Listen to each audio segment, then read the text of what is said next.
Alas 10 na po ng umaga ngayon at kararating lang natin, galing tayo sa palengke. Pumili po tayo ng ulam. Ayan, may bagoong tayo. May paa ng manok. Kailangan linisan. Nagagalit si Jefferson, oh. May maliliit na hipon.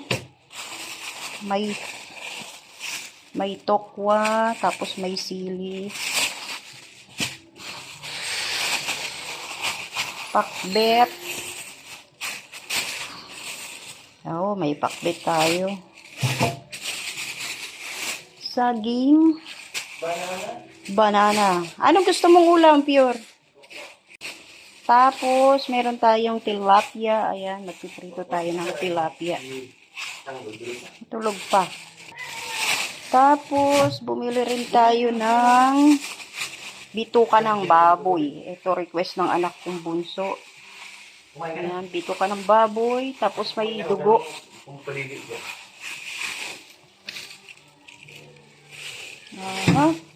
Kung may bituka ng baboy, may bituka rin ng manok para sa pusa. Ayan. At saka, syempre, manok. Ayan, yan. Nagugutom na si Abby, oh. Puno na saging. O ano? Para binang pumarada. May event kasi sa simbahan. Maraming pastor na bisita, kaya walang maparadahan. So ngayon, ang gagawin natin ngayon, huhugasan muna natin lahat ng to.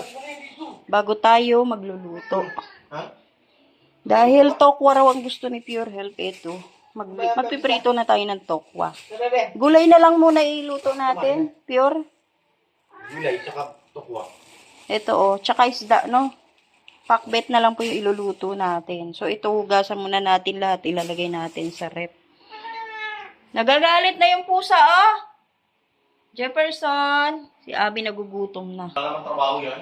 Nagugutom na to, oh. Siga! Bibigyan natin ng bituka ng manok. Itong pusa na to. Konti lang, no? Konti lang yung natin. Binili kasi para sa pusa lang to. Oops. O, tingnan natin kung kakainin. Ay, tingnan mo, Pure, oh. Weh! Dito ka sa labas kumain. Dito. Dito.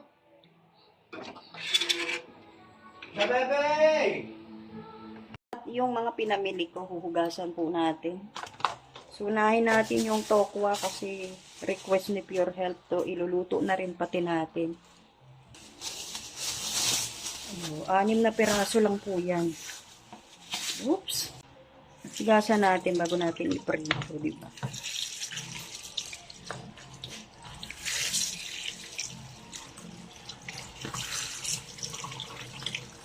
Yan.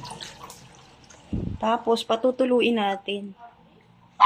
At ipiprito na natin dahil mainit na po yung kawali natin. Ayan na, umuusok na. Kailangan na ng mantika.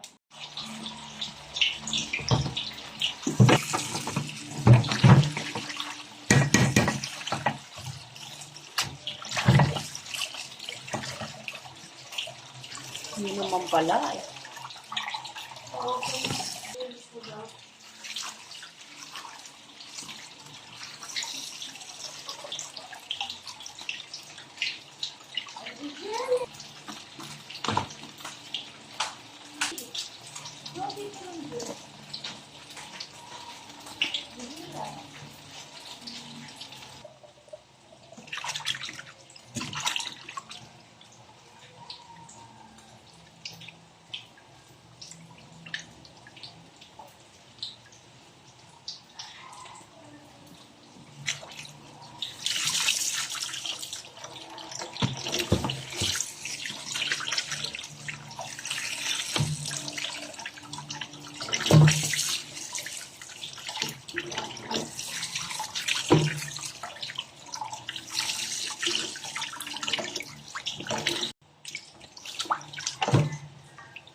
No?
So, ito pong isda, lalagyan na po natin ng asin kasi ipiprito na po natin.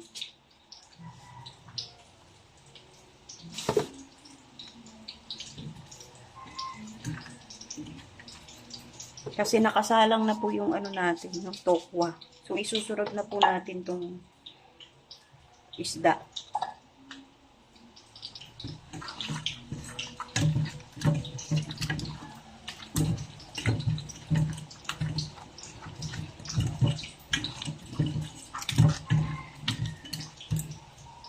Yan na, okay na. Piprito na po natin. Pero hindi po natin lalahatin kasi nagprito tayo ng tokwa. Ito po pang partner lang po ito sa pakbit. Hugasan naman natin yung manok. Manok na lang.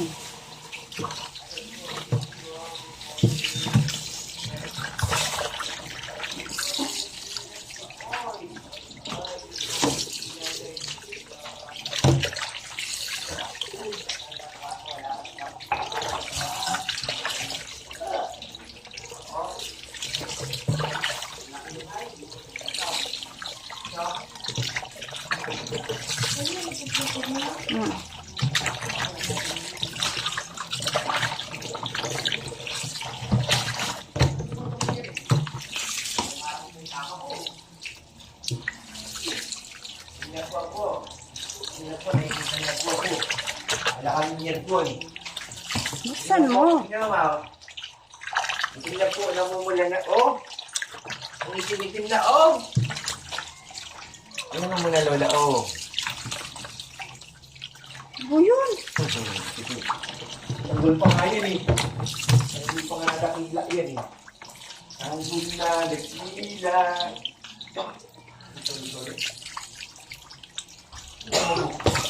Wala ko pa akong baby. Ako dami-dami no, baby kung dami sila ngayon. May pera pa sa wallet. Bebe, ano? Good. Dolong nga dito. Mahirap ang ito. Mahirap naman. Yes! Hindi ko nakapag-inap pag nakatayo eh. Tingnan mo! Tingnan niyo, bebe namin yung puro lawan. Mag-inat to. Mag-inat to. Nitan mo ng tubig. Nagilog pa yung muso mo. Baka tayo tayo yung bebe. Hindi tayo. Nagilog na tayo ng magkita kung bagul. Kawawa ka naman. Bagul ka nga na. Magkita. Bawal mo. Oo, diba? Malinis na yung ating manok. Marami pa po tayong hugasan. Ito pala. Dahil malinis na po yung manok, ito papakuluan na po natin to kasi pagkain ng aso. Ang daming tubig. Yan. Tapos yung ibang manok dito po natin ilalagay. May nagrereklamo na. Jefferson. Ito na po yung tokwa na prito na po natin. So 3 piraso lang po. No? Kasi magpiprito po tayo ng isda. Tapos, ito naman po yung isda. Ilalagay natin ito sa freezer din, ano.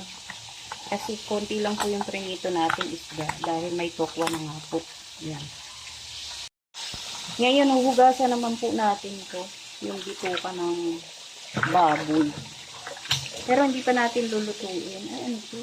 Bakit ganito ito?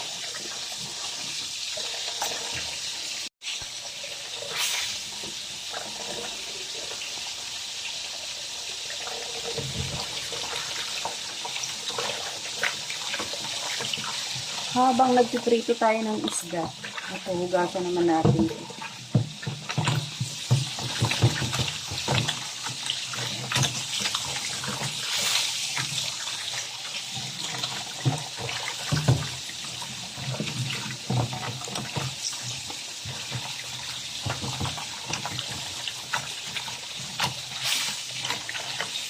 Yan, huhugasan lang po natin.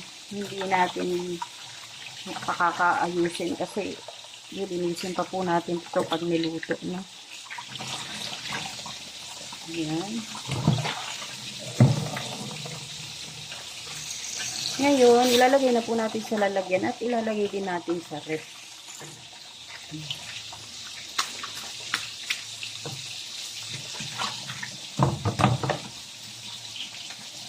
Dito naman natin siya ilalagay.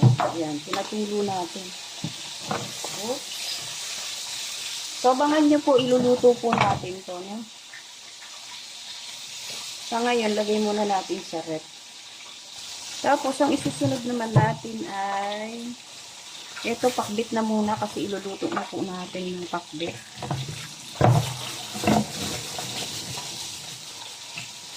Walang gaanong halong talong kasi mahal daw ang talong.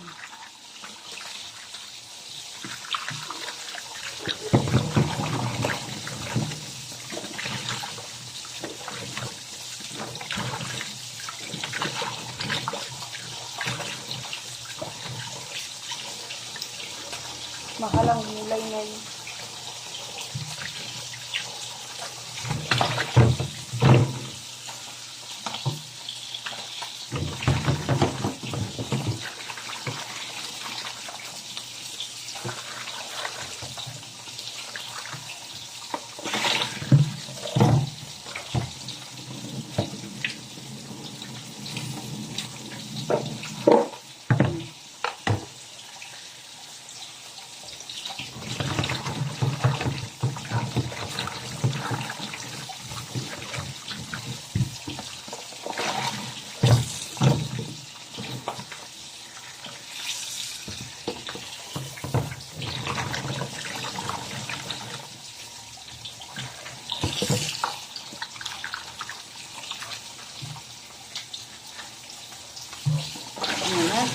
Okay na yung ating gulay. Ready na ito po. Maghihiwa muna tayo ng bawang. Ng panggisa. Maghihiwa muna tayo ng panggisa. Uy, ito po yung ihahalo natin sa sa pakbit natin.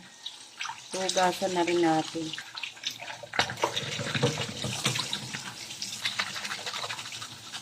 Ang dumi, oh. Diba?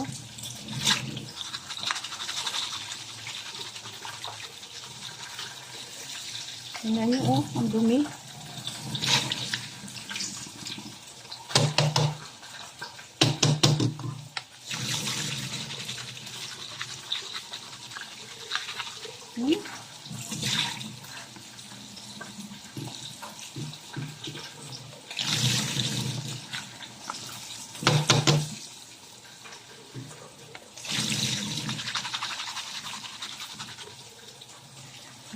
Marumi pa rin.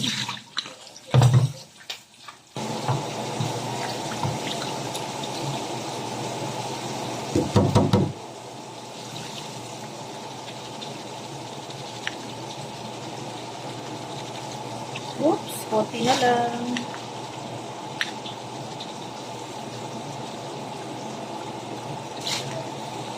So, ayan, okay na po ito. Maghihiwa na po tayo ng pampisa. Tatanggalan po natin ng ng ulo.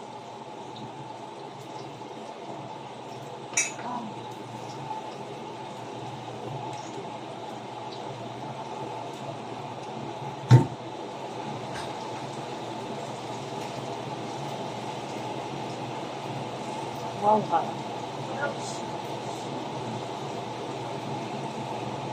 Nagbuhol-buhol.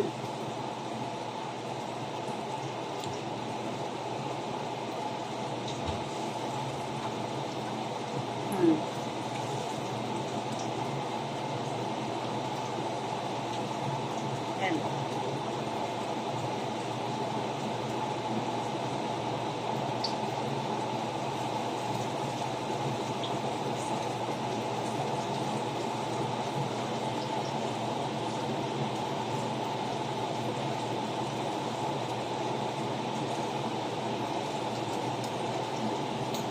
Ito sariwa pa. Oh.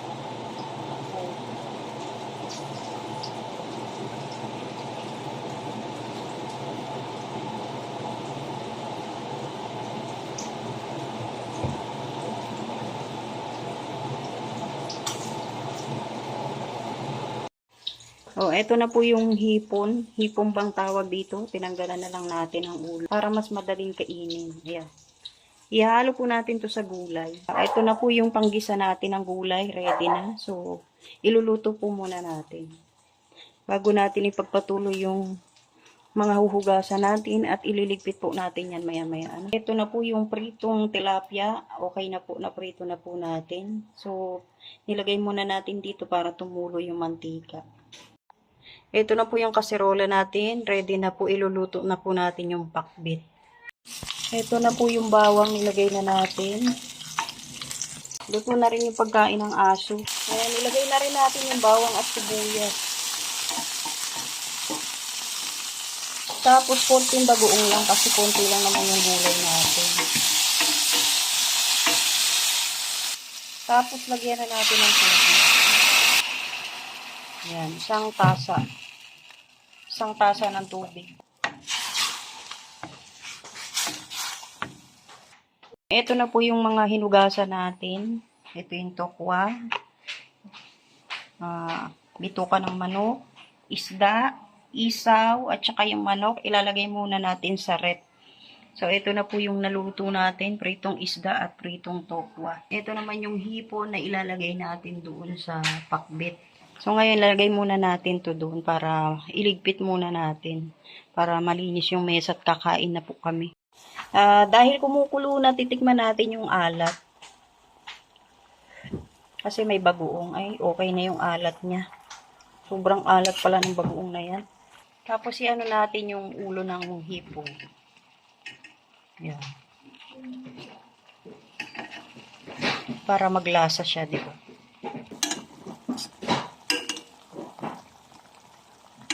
Anuhan natin.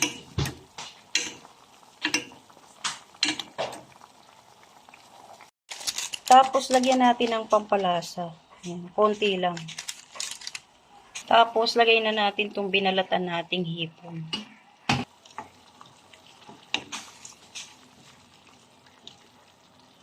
Tapos, lagay na natin yung gulay.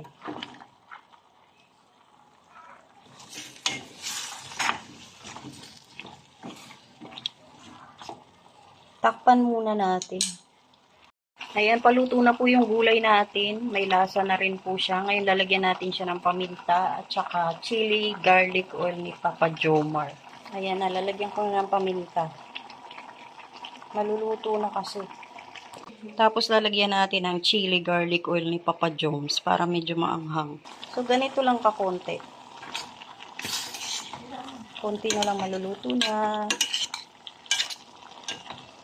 Diba? Parang ang sarap ah.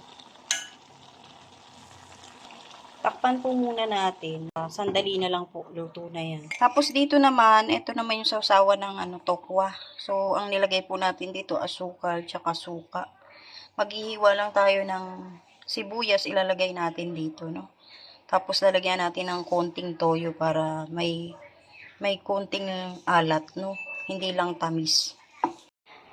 Ayan na po, kakain na kami. Nagsasandok na. Ito na po yung sausawan natin. Nilagyan lang natin ng paminta at saka sibuyas. Tapos, ayan, luto na po yung gulay natin. So, ready na kaming kumain. Kakain na kami, kasama si baby. Ayan, kakain na po kami. Ready na kaming kumain. To si Pure busy eh. Okay nga, tulog yan. pagbabantay kay Bibi. Ayan. Tulog niya nga. Tara na, kain na po tayo. Hi, bebe. Kain na po. Ano, Ayan baby? na. Oops. Ayan yung gulay natin. Maho nga. May ipon. Oo. Ay, sorry, bebe. Hindi ka na, kain ka na. Ayan na yung tokwa mo, oh. May Dali lang. sausawa na rin. Ayan na, oo. Kain na po, kain na. Tokwa. Mang alok ka na. Ba't walang pulang, sibuyas? Tilaw, mas masarap yan. Oh. Sarap. Ay. Ayan, kakain na po. Salamat po sa lahat ng manonood. Babuhay po. God bless.